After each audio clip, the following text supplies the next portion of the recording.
We have therefore made the assessment that COVID-19 can be characterized as a pandemic.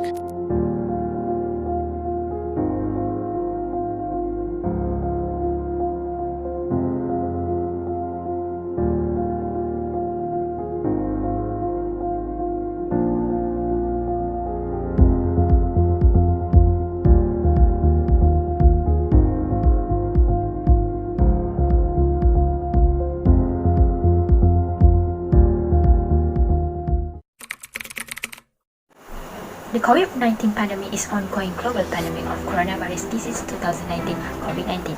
COVID-19 caused by severe acute respiratory syndrome coronavirus 2 SARS-CoV-2. The novel virus was first identified from an outbreak in the Chinese city of Wuhan in December 2019 and attempted to contain it there failed, allowing it to spread across the globe. The World Health Organization (WHO) declared a public health emergency of international concern on 30 January 2020 and a pandemic on 11 March 2020. The COVID-19 pandemic in Malaysia is a part of the global COVID-19 epidemic that is still going on.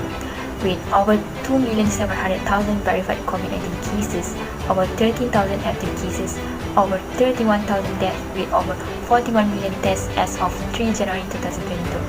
The country is now placed third in Southeast Asia COVID-19 cases and third behind Indonesia and the Philippines.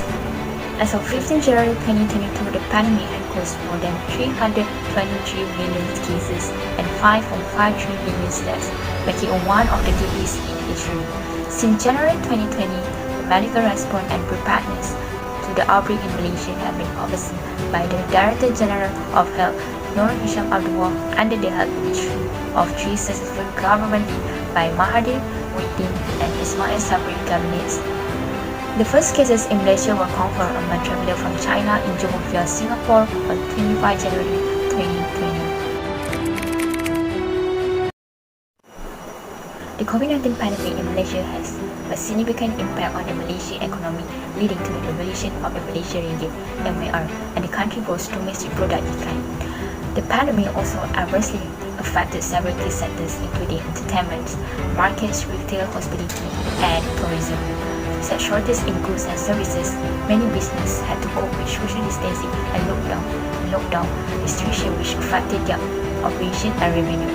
The pandemic also drew attention to workplace safety and the exploitation of migrant workers working in Malaysian industry. Without the means to earn an income during lockdowns, many cannot feed themselves and their family. For most, non-income means no food, or at the best, less food and less nutritious food. The COVID-19 pandemic in Malaysia has far-reaching social consequences on the country that went beyond the spread of the disease and effort to eliminate it, including the registration of birth, deaths, and marriage, mass gathering, education, and sport activity. The restriction of births and deaths during the Movement Control Order (MCO) will be allowed to be delayed up to 19 days from the date the MCO ends. The Ministry of Home Affairs had decided that those who need to replace their lost migrant identity card could make an appointment with local national registration department. Education has affected by pandemic COVID-19 also. The Ministry of Education of Malaysia announced that all school extracurricular activity has to be suspended. Many universities and colleges were forced to make swift changes to online teaching when MCO was imposed. But this comes with several challenges. First, even if students and lecturers can get past the technical difficulties, one cannot assume that all students enjoy unlimited internet access or possess laptop or desktops that allow them to attend online classes freely. Second, the coverage and speed of the internet also very dependent on one's budget and location. Hence, it is likely that some students, especially those who reside in rural areas, do not enjoy internet access or sufficiently good internet access. The way most of their peers who live in urban areas do, these students run a high risk of being left behind if classes are entirely conducted online. The COVID-19 pandemic has many impacts on health in Malaysia beyond those caused by the COVID-19 disease itself. It has led to a reduction in hospital visits for other reasons. The impact of all this social distancing policy and the uncertainty of returning to normalcy directly and indirectly impact the community social life and mental well-being. Those interim actions such as MCO or lockdowns, physical distancing, and quarantine are important lead to high fear, stress, and anxiety among individuals. A recent rule found women, younger individuals, those living in rural areas, those with lower socio-economic status, those at higher risk of COVID-19 infection, and longer media exposure associated with higher level of anxiety and depression. Paying attention and taking measures to prevent mental health problems and post-traumatic stress syndrome, particularly in women, is already a need.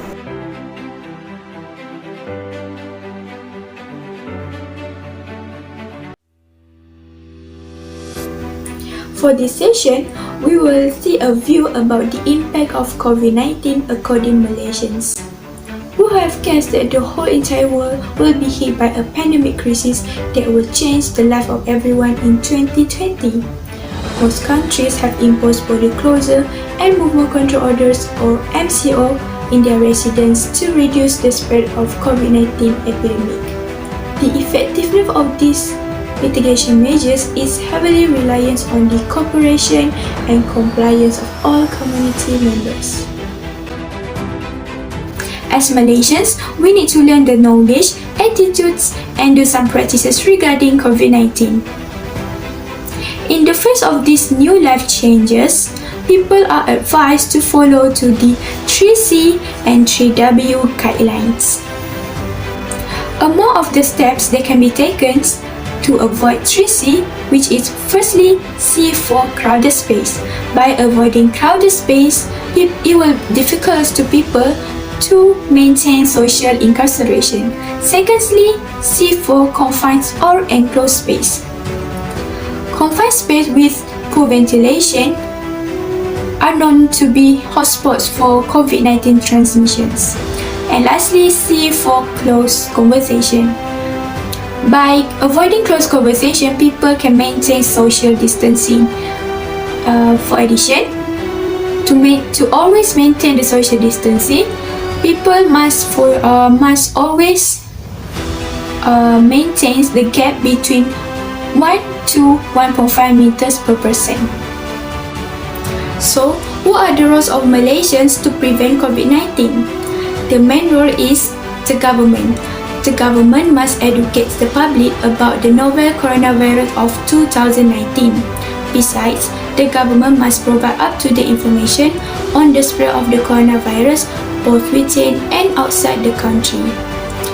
The government must also provide facilities for dealing with outbreaks, such as the laboratory infrastructure for testing the virus and screening facilities at neighboring countries' airports or borders. Secondly, the roles of community in Malaysia. Malaysians must adopt a new culture or a new normal life, as frequently emphasized by the government's top leadership. People must pay more attention to SOPs, particularly in the practice of the social imprisonment established by the National Security Council or NSC. Lastly, the roles of individuals. Getting vaccinated is compulsory in the fight to eradicate COVID-19. Vaccination also reduces our chances of infecting others with COVID-19.